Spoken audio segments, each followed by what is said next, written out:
네, 얼마 전까지만 해도 장동혁은 절윤을 말하는 사람들을 절연해야 한다 이런 말을 했어요.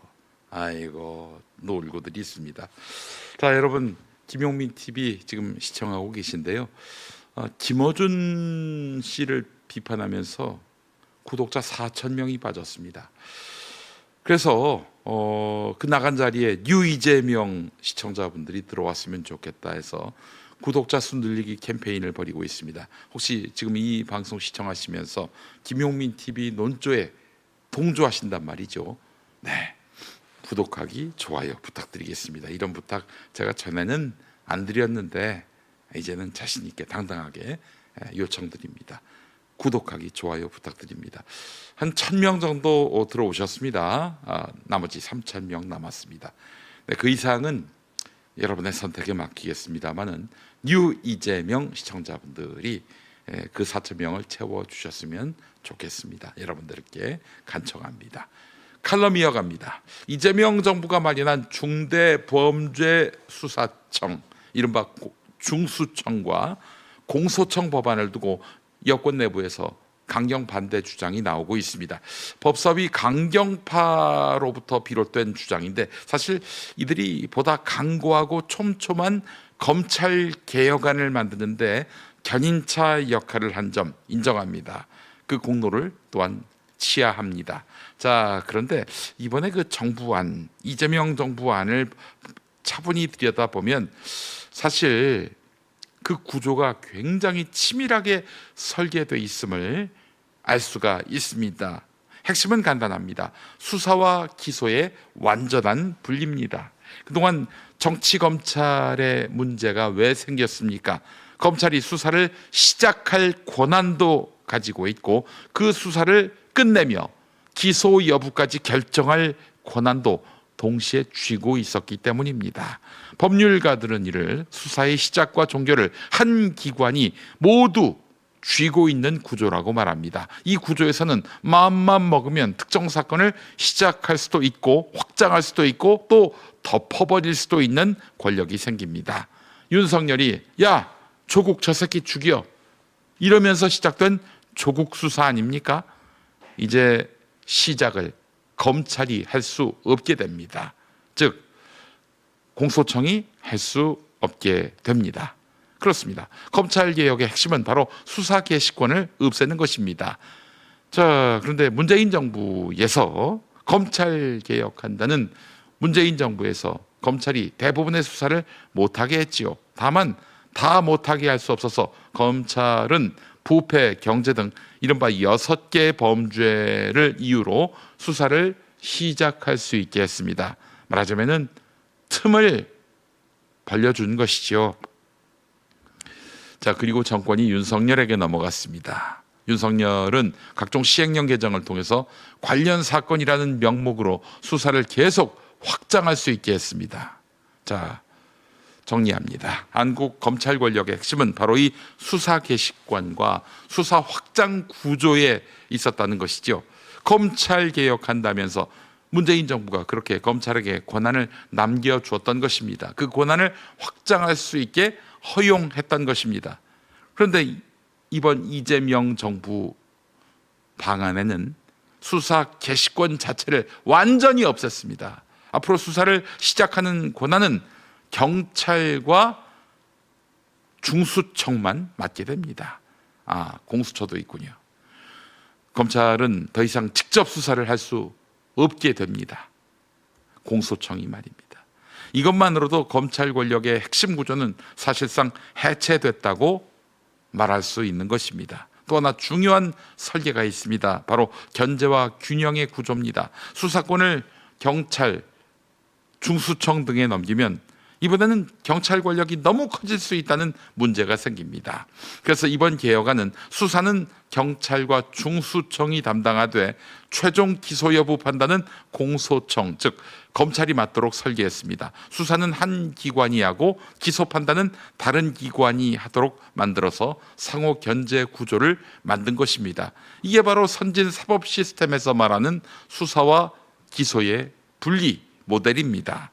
논란이 되고 있는 중대보험죄수사청, 즉 중수청도 마찬가지입니다. 일부에서는 이 중수청이 대검 중수부 부활 아니냐 이런 말을 합니다. 하지만 구조를 보면 전혀 다릅니다. 과거 대검 중수부는 수사권, 영장 청구권, 기소권을 모두 가진 막강한 조직이었습니다. 반면에 중수청은 수사만 하는 기관입니다. 영장 청구권, 기소권은 없어요.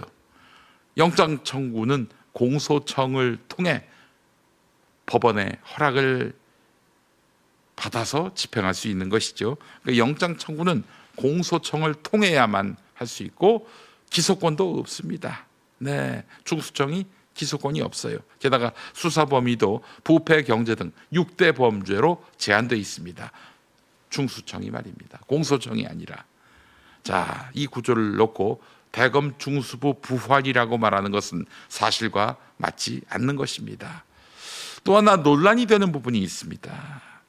중수청에 검사가 갈 수 있다는 점입니다. 이것 때문에 검찰 권력이 그대로 유지되는 것 아니냐 이렇게 비판도 나오는데 여기에 중요한 차이가 있습니다. 검사가 중수청으로 가더라도 검사 신분으로 가는 것이 아니라 수사관 신분으로 가는 것입니다. 즉 기소권도 없고 영장 청구권도 없는 수사 인력일 뿐입니다. 그러니까 검사가 경찰이 되는 거예요, 한마디로. 네, 이번 개혁안의 구조는 명확합니다.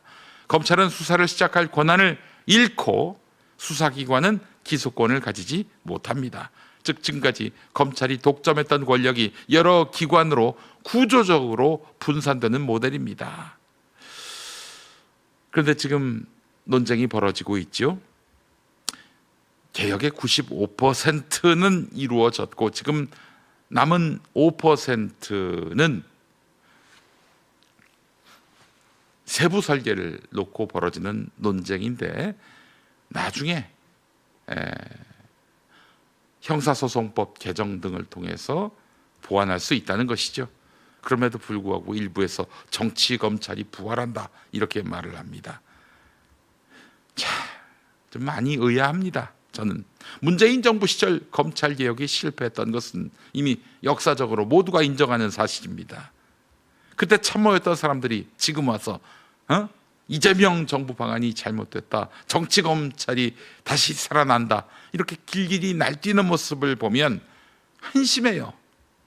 결국 이런 말이 됩니다. 문재인은 믿어도 되고 결국 실패했지만 이재명은 믿을 수 없다 이 얘기 아닙니까? 하지만 현실을 생각해 보지요. 이재명 대통령은 그 누구보다 정치검찰의 집요한 수사를 받아왔던 사람입니다. 말 그대로 정치적으로 사륙 대상이었던 인물입니다. 그런 사람이 검찰 개혁하면서 다시 정치검찰이 살아날 구멍을 일부러 만들겠습니까? 게다가 이재명 대통령은 법률가, 변호사예요. 검찰 개혁 논쟁은 이제 충분히 오래 했습니다. 정권이 바뀌었고 대통령도 직접 책임을 지는 위치에 있습니다. 대통령이 이렇게까지 이틀에 걸쳐서 잠 못 이루는 밤에 글을 썼다면 이제는 대통령을 믿고 가는 수밖에 없어요. 실패를 하면 그 책임은 이재명 대통령이 지는 것이고요. 지금 게다가 또 저쪽에 말도 안 되는 수사에 의해 기소가 돼서 재판에 넘겨진 상황인데 그런 대통령이 허투루 하겠습니까? 이제 같은 진영 안에서 끝없는 의심을 반복하기보다는 한마당에서 수용하고 제도를 완성할 때입니다. 만약 그래도 검찰을 못 믿겠다면 좋습니다. 그럴 수 있어요. 정말 사악한 검찰이거든요. 그럼 현실적인 대안을 내놓으면 됩니다. 예를 들어서 올해 10월에 검사들이 공소청과 중수청으로 나뉘어 재임용되지 않겠습니까? 그때 과거의 사건 조작이나 정치 수사에 관여했던 검사들, 불법적 수사에 관여했던 검사들 아예 배제하는 방식도 논의할 수 있습니다. 재임용할 때 너 과거에 그런 일 했었지, 응? 넌 아웃이야, 집에 가, 변호사 개업하든지 그렇게 해서 방출하면 되는 겁니다. 이런 제도적 보완이 훨씬 현실적인 방법이에요. 그런데 아무런 근거 없이 정치 검찰이 다시 부활한다라고만 반복한다면 이건 건설적인 비판이라기보다는 또 하나의 제2의 타진요에 가까울지 모릅니다. 제2의 타진요. 검찰개혁은 이미 큰 틀에서 시작됐습니다. 이제 필요한 것은 끝없는 의심이 아니라 제도를 완성하려는 책임 있는 선택일 것입니다. 아니, 제도의 문제였습니까? 대통령이 검사들한테 우습게 보여서 망가졌던 문재인 정부 때의 검찰개혁 아닙니까? 지금 대통령이 문재인입니까? 어디 이재명 대통령을 놓고 문재인 때 실패를 거론합니까? 그것도 실패의 책임자였던 문재인 정부 참모들이. 대가리 박으세요. 당신들이 할 일은 입 벌고 하는 것이 아니라 대가리 박는 것뿐입니다.